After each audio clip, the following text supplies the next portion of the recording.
사랑하는 성도님들, 이 세상에서는 우리가 살아가면서 해야 할 일이 참 많습니다. 하지만 참 안타깝게도 그 많은 것들 중에서 우리 마음대로 잘 풀리지 않는 것이 더 많습니다. 그래서 항상 답답하고 힘든데, 그래도 대부분의 힘들고 답답한 거는 그냥 답답한 대로 그래도 어느 정도 참으면서 살아가면 됩니다. 하지만 그 중에서 특별히 우리의 마음을 더욱 답답하게 만들고 힘들게 한 게 있습니다. 그거는 바로 자녀 교육입니다. 우리가 항상 자녀들을 키우면서 가르치면서 기대하고 생각한 게 무엇입니까? 하버드 대학교까지는 아니더라도, 서울대학교까지도 아니더라도 그래도 최소한 서울에 있는 대학교는 다니면서 하나님도 잘 믿고 부모 잘 공경하고 어른들한테 인사 잘하고 그런 아주 좋은 착한 그런 어른이 되기를 원하지 않습니까? 그러면서 자기 앞가림도 잘하고 항상 건강하고 그러면서 돈도 잘 벌고 그런 모든 거를 잘하는 그런 자녀가 되기를 당연히 누구나 다 원하는 것 아닙니까? 우리라고 해서 다르지 않죠. 하지만 그게 다 그렇게 되지 않는 것을 잘 아시지 않습니까? 특히 우리가 보기에는 그러한 이상적인 사람이 되려면 밟아야 되는 단계들이 있고 배워야 하는 것들이 있는데 우리의 아이들은 그런 것들을 배우는 데 관심이 없습니다. 배우고 싶어 하지 않습니다. 아이가 만 2살만 돼도 부모의 말을 잘 안 듣기 시작해요. 귀신같이 알아요. 무엇을 하면 안 되고 무엇을 하면 되는지 귀신같이 알면서도 무엇을 하면 해도 되는 거는 안 하고 무엇을 하면 안 되는 것만 골라서 하죠. 왜냐면 자기도 아는 거예요. 하면 안 되는 게 더 재밌다는 거. 자기도 알아요. 그래서 그것만 골라서 열심히 하고 아무리 부모가 그거 하지 말라. 그렇게 하면 다친다. 그렇게 하면 큰일 난다. 그렇게 하면 안 된다. 아무리 타일러도 듣지 않습니다. 이게 정말로 답답한 게 오히려 생판 남이면 상관없어요. 전혀 모르는 사람이면 뭐 몇 번 이렇게 하는 게 좋지 않을까? 충고도 하고 조언하다가 안 들으면 그래 이제부터 네 알아서 살아라 하고 관계 단절하고 살면 속 편하고 상대도 잔소리 듣지 않으니까 좋고 모두 다 행복하게 살아갈 수 있습니다.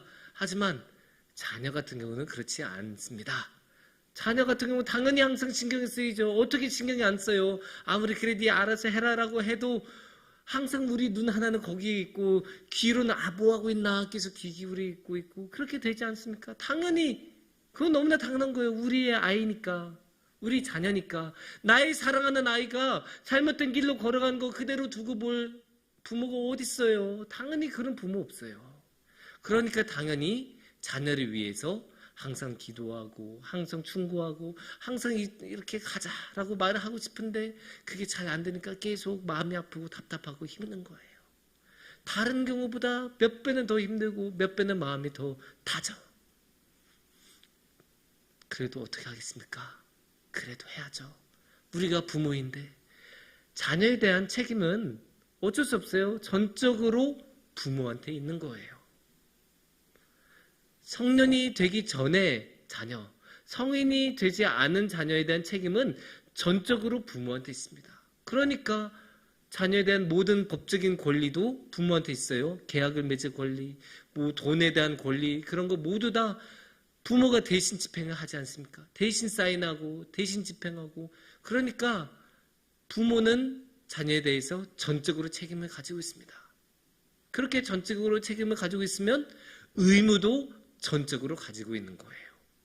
그럼 당연히 우리가 신앙에 대해서도 신앙적인 의무도 우리가 우리 자녀에 대해서 우리 부모가 전적으로 지고 가야 합니다. 그러면 어떻게 해야 될까요? 어떻게 가르치고 어떻게 아이를 키워야 할까요? 너무 할 말이 많을 수밖에 없는 주제인데 그럴 때는 일단은 성경책을 펴야 합니다. 그리고 주님의 말씀을 읽어야 합니다. 오늘의 주님의 말씀은 뭐라고 하시냐? 7절에서 이렇게 말씀하십니다. 내 자녀에게 부지런히 가르치며 집에 앉았을 때이든지 길을 갈 때이든지 누워있을 때이든지 일어날 때이든지 이 말씀을 강론할 것이며. 그러니까 집에 앉아 있어도 길에 가 있어도 집 안에 있든 집 밖에 있든 항상 뭐예요? 부지런히 가르쳐라. 그러니까 집 밖에 있든 집 안에 있든 항상 가르치라고 하는 거는 결국 언제나 어느 때나 가르치라는 거예요. 우리는 뭐 인생에서 둘 중 하나 아니겠습니까? 집 밖에 있든 집 안에 있든 둘 중 하나인데 그 둘 다 가르치라라고 하면 우리 보고 언제나 매 순간 매 초 가르치라는 뜻입니다. 그러니까 오늘은 한번 이 말씀을 통해서 어떻게 우리가 자녀에게 가르쳐야 되는가를 한번 같이 생각해 보는 시간을 가질 거예요. 근데 이게 참 어마어마한 의무이죠. 항상 가르쳐라. 데살로니가 5장 17절에서는 뭐라고 하십니까? 쉬지 말고 기도하라. 우리 신앙인은 이런 의무가 있어요. 쉬지 않고 항상 기도해야 되는 의무가 있어요. 하지만 우리 신앙의 부모들은 또 하나의 의무가 하나 더 있는 거예요. 무엇입니까? 쉬지 말고 가르쳐라. 어느 때 이건 가르쳐라. 네가 집 안에 있을 때도 가르치고 집 밖에 있을 때도 가르쳐라. 언제나 가르쳐라 라는 게 주님의 뜻이고 주님의 말씀입니다. 거기까지는 우리가 다 접속을 했어요. 이제 우리가 마음으로는 다 가르칠 준비가 됐어요. 그런데 이제 중요한 게 있어요. 그러면 무엇을 가르칩니까? 7절을 다시 보시면 이 말씀을 강론할 것이며, 그러니까 이 말씀을 가르쳐라 라는 거죠. 우리가 뭔가 가르치려고 하면 가르치는 내용이 있어야 되지 않습니까? 근데 그 가르칠 내용이 이 말씀이라는 것입니다. 그러면 이 말씀은 뭘까요? 조금 앞에 따다닥 가서 오늘의 말씀보다 조금 앞에 가면 뭐가 있을까요? 신명기 6장 4절과 5절이 나옵니다. 이스라엘아 들으라. 우리 하나님 여호와는 오직 유일한 여호와이시니 너는 마음을 다하고 뜻을 다하고 힘을 다하여 내 하나님 여호와를 사랑하라. 이게 사실 굉장히 유명한 말씀이에요. 그래서 이제 그 쉐마라고도 부르고 그 말씀이라고 그냥 대문자로 쓸 만한 말씀이에요. 왜냐면 보시다시피 내용이 너무나 중요하고 너무나 좋은 내용이잖아요. 여호와 하나님이 우리 유일한 하나님입니다. 하나님만이 하나님입니다. 그리고 우리는 이 하나님만 사랑한다. 이 하나님만 사랑해라. 그게 4절과 5절의 말씀이에요. 그래서 이것을 우리가 항상 가르쳐야 돼요. 어디 있든 어느 상황이든 우리는 우리 자녀들에게 이것을 가르쳐야 됩니다. 다른 거 다 잊어버려도 돼요. 성경에 있는 다른 내용 다 잊어버려도 돼요. 하지만 이 내용, 하나님이 우리의 하나님, 유일한 하나님이시고 이 하나님만 우리는 마음을 다하여 사랑한다. 이것이 우리가 가르쳐야 될 유일한 내용, 가장 핵심적인 내용, 본질적인 내용이라고 오늘의 말씀은 가르쳐주고 계십니다. 그래서 당연히 우리가 신앙인으로서는 절대 잊을 수가 없는 내용이니까 우리가 봐도 너무나 중요한 말씀이잖아요.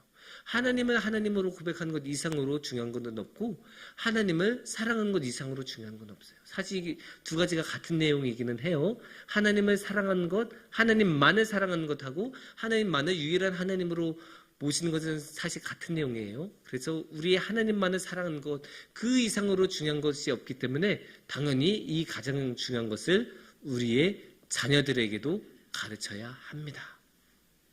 그런데 이제 주님의 말씀을 잘 알겠어요. 주님의 뜻도 잘 알겠고 왜 그래야 되는지도 잘 알겠어요. 너무나 중요한 내용이니까 당연히 우리의 자녀들에게 가르쳐야죠. 하지만 현실에서 살다 보면 이것들을 가르치는 게 참 힘들어요. 그거를 느끼고 부딪히는 순간이 와요. 왜냐? 우리 자녀들이 이거를, 특히 우리 어린 자녀들은 이거를 이해하기가 너무 힘들기 때문이에요.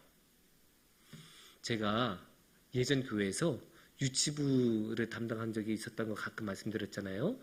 예전 교회에서 유치부에서 사역을 할 때 이제 거기서도 이제 열심히 예배드리면 공과 공부하고 공과 공부를 하는데, 공과 공부는 선생님들이 하니까 저는 보통 이제 쉬는데 새 친구가 오면 그 새 친구는 제가 교육을 해요. 그래서 새 친구한테 이제 새 친구 교재를 가지고 이제 가르칩니다.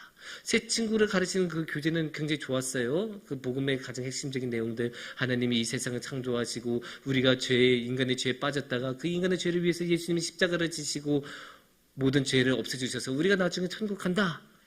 너무나 중요하고 표준적이고 틀릴 것 하나 없는 내용 아닙니까? 그거를 이제 내용을 가르치는데 그 내용을 가르칠 때마다 너무 힘든 거예요. 제가 열받아 토해요. 하나님이 이렇게 오셨고 하나님이 이렇게 우리의 죄를 없애주셨어요. 근데 우리 2살밖에 아이는 이런 표정으로 저를 바라봐요. 알았지? 그렇게 할 때마다 이제 현실적으로 이게 내가 이렇게 하는 게 맞나 회의가 되기도 하고 마음이 너무 힘든 것 같아요. 아무리 말을 해도 벽에 대해서 공을 던지면 공은 튀어나오기라도 하죠. 이거는 아무리 말씀 던져도 튀어나오지가 않아요. 반응이 없어요. 이게 맞나? 이렇게 하나님은 이 말씀을 전하라고는 하시는데, 그래서 열심히 전하는데 아이가 전혀 받아들이는 것 같지도 않고 이해하지도 못하고, 솔직히 아이들이 이야기하기에는 너무 어려운 내용인 건 맞아요. 그 내용을 이해하려면 이 세상이라는 개념부터 알아야 되고, 역사라는 개념도 알아야 되고, 창조라는 거, 이 시간 이전의 시간이 있었던 거를 우리 2살 아이가 이해를 한다면 그것도 뭔가 그것도 뭔가 소름 돋는 일일 것 같기는 한데, 하여튼 아이들이 이야기는 너무 어려운 내용이에요. 그래서 그런 거를 가르칠 때마다 너무나 힘들었어요. 그래서 이 하나님의 말씀, 항상 가르치라는 말씀이 이거 주님의 말씀이어서 맞기는 한데, 해야 하기는 한데, 정말로 이거를 내가 제대로 할 수 있을까? 질문이 나타나기도 하고, 그래서 이거를 어떻게 해야 될까? 고민이 될 수밖에 없어요. 이 질문은 현장에서 나온 질문이기 때문에 가볍게 무시할 수 없어요. 아무리 봐도 우리 아이들의 교육 수준에는 맞지 않거든요. 그런데 이제 하나님이 그런 내용을 모르셨을 것 같지는 않고, 하나님이 그런 상황을 모르셨을 것 같지는 않고, 그런데 또 현실은 이렇고, 그러니까 이게 갈등이 되는 거예요. 하지만 우리는 또 하나님을 신뢰하잖아요. 하나님이 아무 생각 없이 이런 일을 하시지는 않으셨겠지. 하나님은 항상 계획이 있으시는 분이시니까 그래도 이 말씀을 하셨던 이유가 있겠지. 그렇게 생각이 들잖아요. 그러면 우리가 조금 더 기다리면서 천천히 하나님의 뜻이 무엇인지를 우리가 찾아봐야죠. 그래서 하나님의 뜻이 도무지 무엇인지 알 수 없을 때 하나님의 뜻을 찾기 위해서는 무엇을 해야 하겠습니까? 당연히 이번에도 성경을 뒤져봐야 합니다. 성경을 펼쳐봐야 합니다. 그래서 이번에는 어떤 말씀을 볼까요? 잠언 22장 6절 말씀을 보겠습니다. 마땅히 행할 길을 아이에게 가르치라. 그리하면 늙어도 그것을 떠나지 아니하리라. 이게 하나님의 대답이에요. 제가 이렇게 가르쳐봤는데 아이가 전혀 이해하지 못하던데요? 근데 네가 계속 그렇게 마땅히 행할 바, 마땅히 행할 바가 뭐겠어요? 사실 이 6장 4절 5절 말씀하고 다른 게 아니에요. 하나님이 하나님이라는 것, 하나님을 사랑하는 것, 그것보다 우리가 더 마땅히 행해야 되는 것은 없어요. 그래서 하나님을 사랑하라는 것을 가르쳐라. 너희 아이에게 가르쳐라. 그러면 너희 아이가 늙어서도 거기서 벗어나지 않을 것이다. 네가 지금 너희 아이에게 가르치면 나이가 들어서도 그것을 잊지 않을 거야. 지금은 이해하지 못하는 것 같아도 그 아이가 그것을 평생 기억하고 있을 거야. 하나님은 그렇게 대답하고 계세요. 우리 눈에는 비록 그렇게 보이지 않아도, 우리 눈에는 이해하지 못하는 것 같아도 아이들은 그래도 기억해요. 아이들의 깊은 무의식 속에 그게 남아있고, 아이들의 기억 속에 차근차근 남으면서 그 하나님을 향한 사랑이 남아있어요. 그래서 그 하나님을 향한 사랑이 위태로운 순간마다 나타나고 흔들릴 때마다 그 사랑이 잡아주는 거예요. 제 친구들 중에는 목회자의 아들, 딸이 많았어요. 왜냐? 저는 대학교도 신학과, 대학원도 신학과, 박사과정도 신학과, 일평생의 반을 신학생으로 살았거든요. 그러니까 살면서 얼마나 많은 목회자 자녀들을 만났겠습니까? 그런데 그 목회자 자녀들 중에서 항상 올바른 친구들만 있는 것도 아니고 아주 재밌는 친구들도 많았어요. 물란과 세속이라는 표현에도 모자르지 않은 친구들이 많았습니다. 그래서 그런 친구들 때마다 저런 재밌는 친구도 있구나, 그런 생각하면서 살아가는데, 근데 그런 친구들이 정말로 위태로운 순간이 오면 갑자기 이 친구들이 평소와는 다르게 진지해져요. 평소와는 다르게 갑자기 예배드리러 가고, 평소와는 다르게 기도해요. 저런 일도 있구나. 그리고 어떤 친구는 정말로 열심히 노는 친구들이었고, 맨날 밤은 항상 PC방에서 밤새우는 친구였는데, 근데 그 친구가 어떻게 갑자기 좀 외국에 이제 유학을 가고 싶어 했는데, 유학이 좀 잘 안 풀려서 유학 나간 게 힘들잖아요. 이제 지도 교수님도 만나야 되고, 또 학교도 컨택이 돼야 되고, 또 경제적인 것도 준비가 돼야 되고, 여러 가지가 준비가 돼야 되는데 잘 안 되니까 막 이 친구가 너무 힘든 거예요. 근데 이 친구가 너무 힘들다가, 그러니까 어떻게 해요? 결국 무릎 꿇고 새벽 기도를 나가더라고요. 와, 야, 너 새벽 기도 나가? 아, 기도해야겠어. 갑자기 왜? 아, 일이 잘 안 풀려. 정말? 근데 너 갑자기 새벽 기도, 우리 부모님이 매일 새벽 기도 나가셨어. 우리 부모님은 목사님, 사모님이셨기 때문에 나도 그거를 보고 자라왔고, 그래서 결국은 힘들 때는 가장 마지막 카드를 잡는 게 새벽 기도고, 가장 마지막 카드를 잡는 게 하나님이고, 가장 마지막 카드가 기도예요, 결국. 안 그런 것 같아요. 평소 하는 거 보면 세상의 친구들하고 다르게 하나 없는 친구예요. 하지만 결정적인 순간에 오면 자신한테 남아있는 그 마지막 카드를 잡아요. 물론 사람들 중에서는, 그렇게 자라난 아이들 중에서는 교회를 떠나는 아이들도 있어요. 안타깝지만 하나님에 대한 사랑이 완전히 식는 그런 친구들도 있어요. 하지만 그런 친구들 마음속에서도 이 하나님을 향한 기억이 남아있어요. 교회에 대한 상처로 교회에 나오지 못하는 친구들도 그 교회에 대한 추억이 있어요. 아, 내가 어릴 때 그렇게 여름 성경학교 갔었지. 그때 내가 선생님들한테 많은 사랑 받았는데, 그때 달란트 시장하면서 하나님의 은혜 많이 받았었는데, 그 기억을 아이들이 가지고 있어요. 어린이 돼서라도, 그렇게 교회에서 상처를 받아서 교회를 떠난 친구더라도 그 기억을 가지고 있어요. 지금은 더 이상 아무것도 아닌 것 같은데, 헛되인 것 같은데, 이해하지 못하는 것 같은데, 그게 실제로는 남아있고 끝까지 남아있고 마음속에 사라지지 않아요. 우리가 그래서 아이들한테 항상 가르쳐야 합니다. 우리의 자녀들에게 가르쳐야 합니다. 하나님만 사랑해라. 하나님이 우리의 하나님이다. 항상 가르쳐야 돼요. 물론 이렇게 말씀을 드리면, 그래, 그거는 부모들이 할 일이지. 나는 부모가 아니니까. 또는 내 자녀들은 이제 성인이 됐으니까 이제 나는 그 의무에서 좀 벗어나지 않았을까. 예, 우리 연세 드신 권사님들, 장로님들 그렇게 생각하지 마시옵소서. 왜냐? 유명한 격언, 제가 아주 좋아하는 격언이 있습니다. 한 아이를 키우기 위해서는 마을 전체가 필요하다. 부모로서는 한계가 있어요. 왜냐? 부모가 컨트롤할 수 있는 영역, 제어할 수 있는 영역이 너무 한계가 있어요. 그래서 어쩔 수 없이 마을이 함께 키워야 돼요. 그런데 우리는 사실 마을이 함께 자라는 그런 세상은 아니에요. 그런 사회가 아니에요. 그 대신에 우리는 마을 대신에 할 수 있는 게 있어요. 뭡니까? 바로 교회입니다. 마을만큼이나 잘 작동하고 있는 공동체가 교회예요. 그러면 이제는 교회가 하나의 마을로서, 하나의 공동체로서 함께 우리의 자녀들을 키워야죠. 우리가 직접 애를 업어주고 밥을 먹여줄 수는 없어도 우리가 우리의 자녀들을 위해서, 우리 공동체의 자녀들을 위해서 기도하는 건 할 수 있는 것 아닙니까? 그래서 우리도 우리의 자녀들을 기도로서 키우고 마음 쓰면서 그렇게 공동체로서, 교회로서 키워야 할 것입니다. 사랑하는 성도님들, 우리가 우리의 자녀들을 열심히 사랑하고 열심히 잘 키웠으면 좋겠습니다. 이게 무슨 100년 뒤에 한국교회 다음 세대를 위한 기도, 이런 거창한 거 필요 없어요.